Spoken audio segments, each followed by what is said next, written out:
Trobrez, c'est le pèlerinage traditionnel de la Bretagne. C'est un tour, autour de la Bretagne, Brèze. Et ce tour passe par 7 cathédrales qui sont liées à 7 saints fondateurs. Pourquoi fondateurs? Eh bien parce que c'est du moment de leur venue, au VIe siècle après Jésus-Christ, de l'île de Bretagne, de la Grande-Bretagne, que date la naissance de la Bretagne en armorique.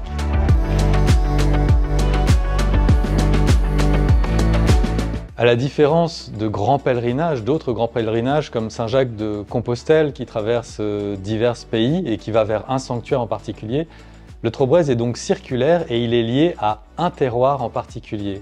D'où cette expérience singulière pour le pèlerin c'est le peregrinus, l'étranger, de marcher dans une culture à laquelle il est lié. Donc il y a une sorte de tension entre l'ancrage, l'enracinement et l'exil.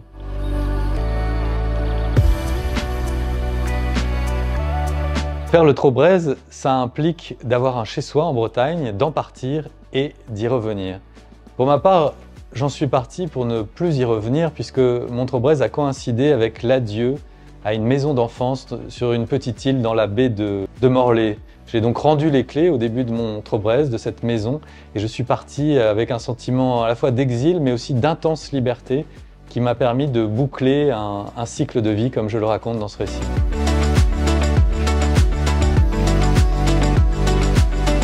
Quand j'ai entrepris ce Trobrez, je revenais d'un séjour en Inde, un long séjour d'1 année en Inde, sur les traces du moine breton Henri Le Sceau, dont on fête cette année le 50e de la mort.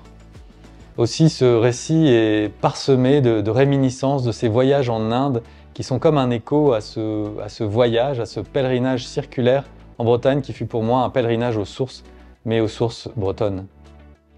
Faire un pèlerinage, c'est souvent un petit peu frustrant parce qu'on vit des choses très fortes, mais on a du mal à les partager.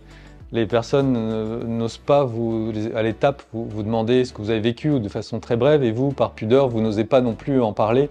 Donc je suis très content aujourd'hui de publier ce récit d'un Trobrez, du Tour de Bretagne, que j'ai fait il y a quelques années pour partager ce mystère du pèlerinage.